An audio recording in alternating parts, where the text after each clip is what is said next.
The Earth's deep interior is inaccessible, and consequently most of our understanding is based on indirect inferences. This include the average chemical composition of the solar system, the chemical composition of rocks near the Earth's surface, geophysical observations of the Earth, density, seismic wave velocity and distribution, and laboratory studies of state and properties of materials at high pressure and temperatures. In this lesson, let us study the following aspect.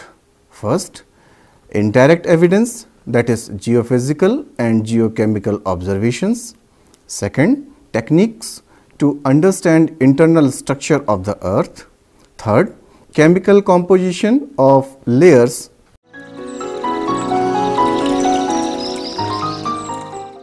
The observations show that the density of the Earth must increase due to two factors, that is, the extents of dense iron-rich core and the increase in density due to hydrostatic compression within the Earth. The most detailed information of physical properties or composition of the Earth with depth comes from seismological observations of elastic wave propagation in the Earth. Various types of elastic waves are used to probe the Earth, including body waves, surface waves, and the free oscillation of the Earth. The vibrations of the Earth due to natural earthquakes or artificial explosion are recorded on seismograms. Seismic waves recorded at a long distance from the focal point of an earthquake pass through deeper portions of the Earth interior than waves recorded at a nearby station. Similarly, the surface waves and the free oscillation of the Earth with a longer period reflect the properties of deeper portions of the Earth than those with a shorter period. Thus, using a seismograms at different stations or surface wave or free oscillation records with different periods, one can estimate the depth variation of elastic properties and density. The information includes the travel times of body waves, the frequency dependence of the surface wave velocities, and the frequencies of various modes of free oscillation. The Earth's internal constitution may also be studied by analysis of the chemical composition of rocks, that is geochemistry. Rocks are there as a result of composition of the Earth. The Earth was formed in the solar nebula at approximately 4.5 billion years ago. The Earth's present chemical structure is a result of differentiation processes that have occurred in solar nebula and in the Earth's interior. Therefore, a starting point of understanding the chemical composition and the differentiation processes in the Earth is the chemical composition of the solar system. There are two ways of estimating solar abundance. The first way is through analysis of the chemistry of the outer layer of the Sun, where convention is the vigorous and therefore the chemistry of the outer layer is believed to be representative of the average chemistry of the Sun and the solar system. The second way is examination of the chemical composition of the primitive meteorites such as carbonaceous chondrites. Basaltic magma is generated by partial melting of the upper mantle. Ringwood in the year 1979 considered that upper mantle rocks or periodites composed mainly of olivine and pyroxenes sampled as xenoliths by some volcanoes represent a residual of the partial melting that generates basaltic magma. Therefore, the composition of the source material from which both basaltic magma and periodite xenolith are formed. Seismic waves also provide most effective probe of Earth's interior, and they constitute the main method of collecting data upon which we base present concepts of Earth's internal structure. Seismic waves are vibrations in Earth caused by the rupture and sudden movement of rock. There are three types of seismic waves that are produced by earthquake shock. They are longitudinal primary or P waves, second transverse, secondary S waves, shear waves, and C surface L waves, relay or R waves. Longitudinal primary or P waves, they are similar to sound waves in which the particles move to and fro in the direction in which the wave is traveling. These waves travel in solids, liquids and gaseous media. They have short wavelength and high frequency. Transverse, secondary S waves or shear waves, these waves are like the waves which run along a string which is fastened at one end, stretched fairly tight and shaken at the other end. In such waves, the particles move to and fro at right angles to the path of the wave. These waves travel only in solid medium. In comparison to the primary waves, they are slow in motion. They also have short wavelength and high frequency. Surface L waves, relay or R waves. These are transverse waves and are confined to the outer skin of the crust and are responsible for most of the destructive forces of the earthquakes. They have low frequency, long wavelength and low velocity. The primary effect of an earthquake is ground motion. Secondary effects include landslides, tsunamis and regional or local uplift or subsidence. Most earthquakes occur along plate boundaries. Divergent plate boundaries and transform fault boundaries produce shallow focus earthquakes. Convergent plate boundaries produce an inclined zone of shallow focus. Intermediate focus and deep focus earthquakes. The P and S wave velocities change with depth and each change can be related to change in materials. Each region of changing shock wave velocity demonstrate a zone of discontinuity. Plate tectonics and upwelling and downwelling plumes are the most important manifestations of Earth's internal convection. The magnetic field is probably caused by convection of the molten iron core. Seismic stations within about 200 kilometers of continental earthquakes or other seismic disturbance such as dynamic blast report travel times that increase in a regular fashion with distance from the source, but beyond 200 kilometers, the seismic waves arrive sooner than expected, forming a break in the travel time and distance curve. Mohorovich in the year 1909 interpreted this to mean that the seismic waves recorded beyond 200 kilometers from the earthquake source had passed through a lower layer with significantly higher seismic velocity. Low seismic waves, which relates to seismic velocities, tends to gradually increase with depth in the mantle due to the increasing pressure. However, seismic waves recorded at distances corresponding to depths of around 100 kilometers to 250 kilometers arrive later than expected, indicating a zone of low seismic wave velocity. Furthermore, while both the P and S waves travel more slowly, the S waves are attenuated, weakened. This is interpreted to be a zone that is partially molten, probably 1% less, that is greater than 99% solid. Ascentosphere separates the strong solid rock of the uppermost mantle and the crust above from the solid mantle below. The combination of the uppermost mantle and the crust above the ascentosphere is called the lithosphere. The lithosphere is free to the move, that is glide, over the weak ascentosphere.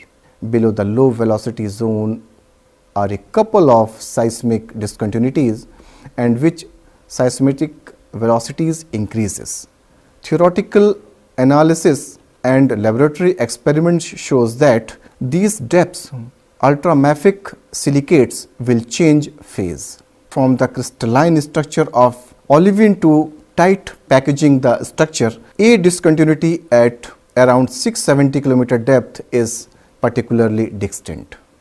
The 670 km discontinuity results from the change of a spinal structure to the perovskite crystalline structure which remains stable to the base of the mantle. Perovskite is then the most abundant silicate mineral in the earth. The 670 km discontinuity is thought to represent a major boundary separating a less dense upper mantle from the more dense lower mantle. Gutenberg seismic discontinuity, that is core mantle boundary. Seismic waves recorded at increasing distances from the earthquake indicates that seismic velocities gradually increase with depth in the mantle.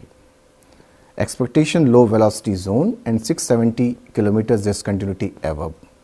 However, at arc distances of between about 103 degree and 143 degree and P waves are recorded. Furthermore, no S waves are recorded beyond about 103 degree. Gutenberg in the year 1914 explained this as the result of a molten core beginning at the depth of around 2,900 kilometers. Shear waves could not be penetrated this molten layer and P waves would be severely slowed and refracted, that is bent.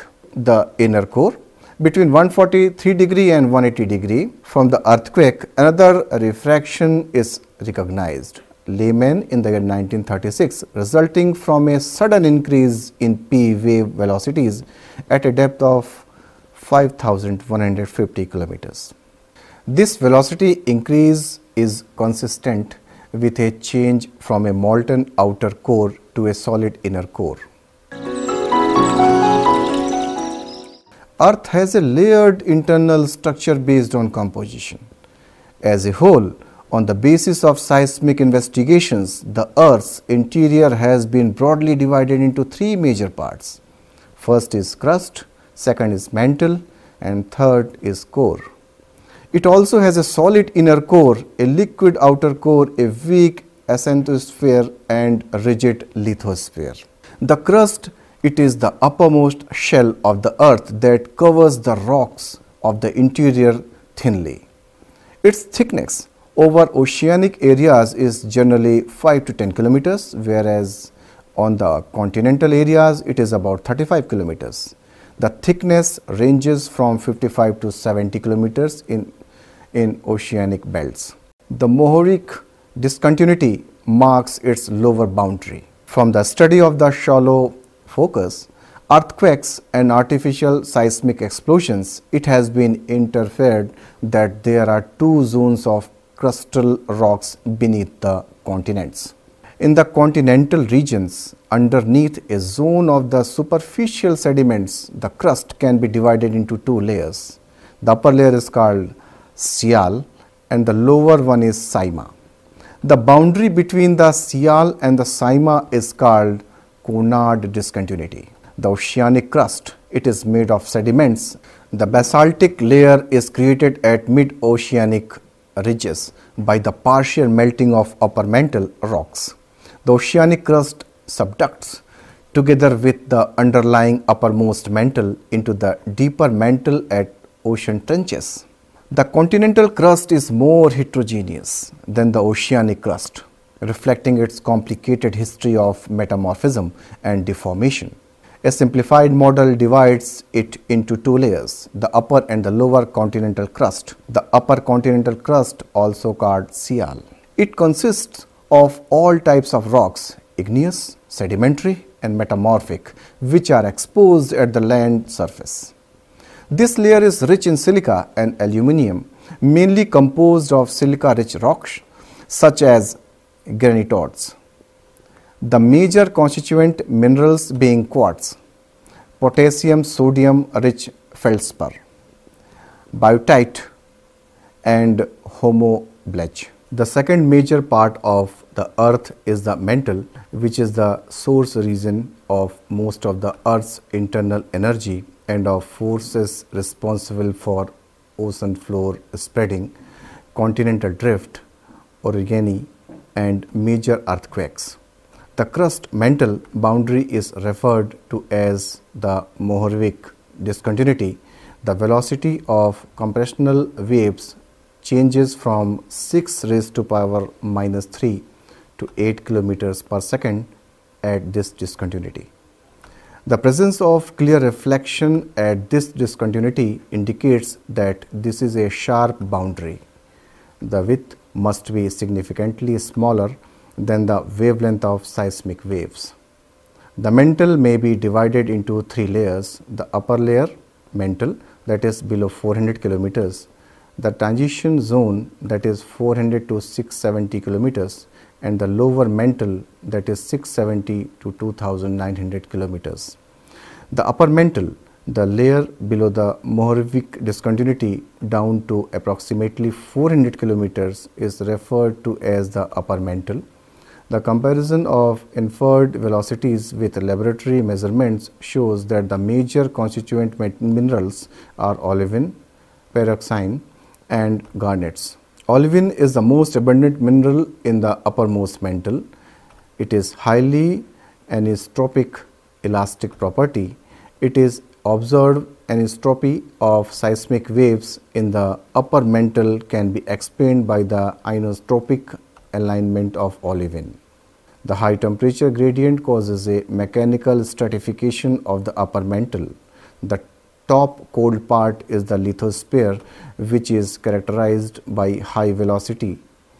It shows low attenuation of seismic waves, low electrical conductivity, and higher creep strength, that is viscosity. A layer beneath the lithosphere is characterized by relatively low velocity and high attenuation of seismic waves, high electric conductivity, and low creep strength, all of which are indicative of high temperatures. This layer is called the asthenosphere. The lithosphere, asthenosphere, here boundary is well defined by a sharp change in physical properties, but the bottom of the asthenosphere is not well defined.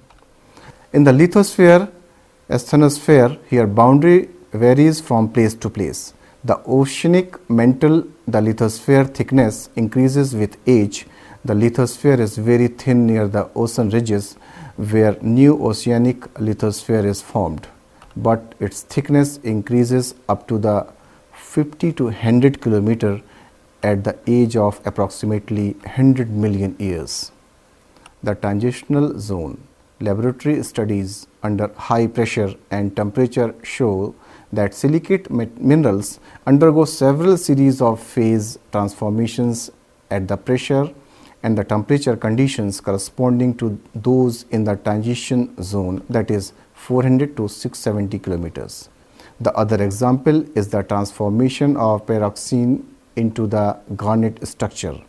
In this case, the mutual solubility of pyroxenes and aluminosilicate garnets increases with pressure.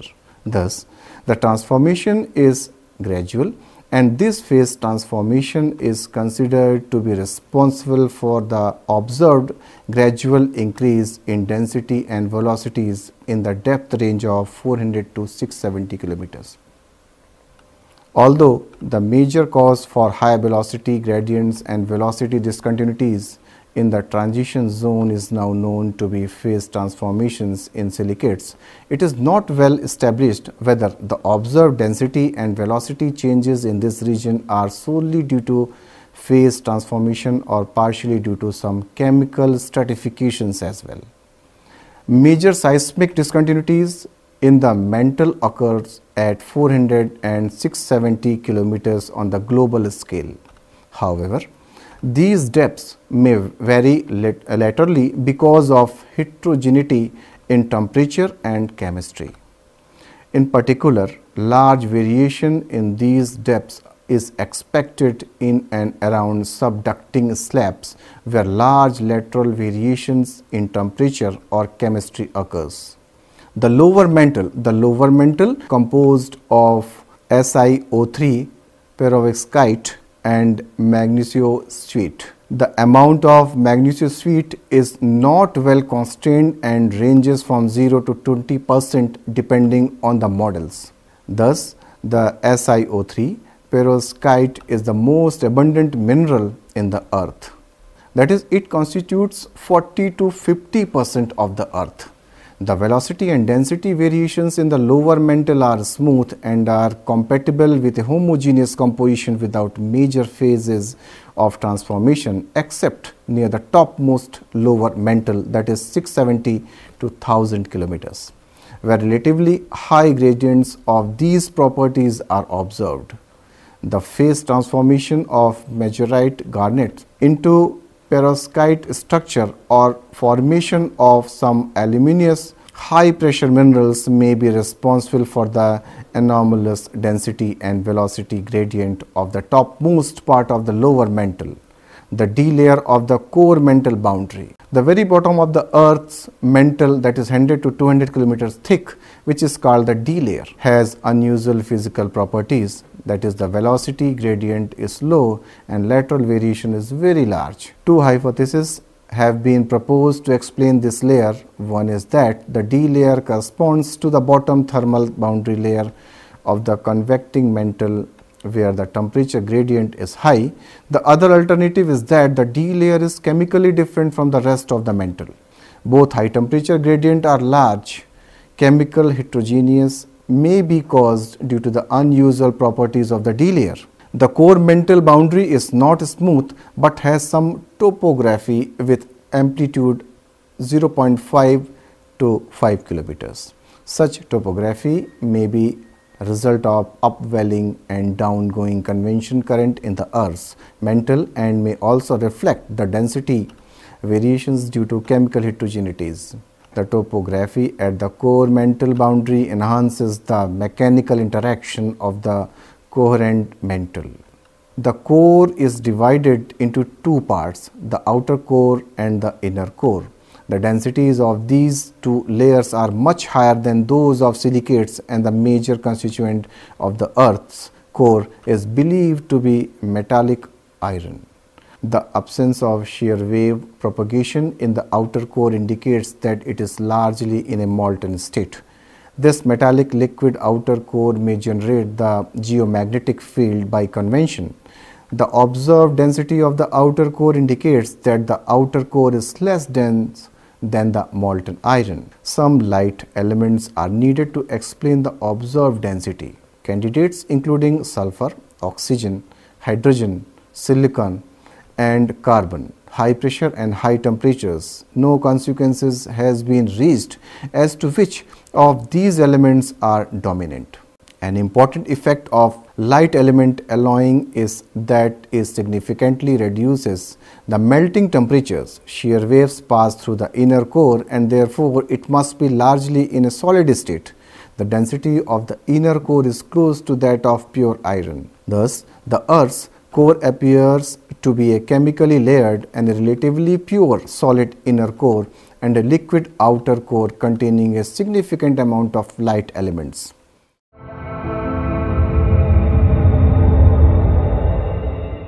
The study of the interior of the Earth throws light on the processes that are operative within the Earth.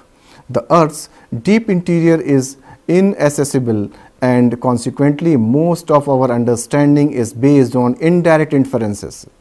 Indirect studies like geophysical techniques are helpful to understand the layered structure of the Earth.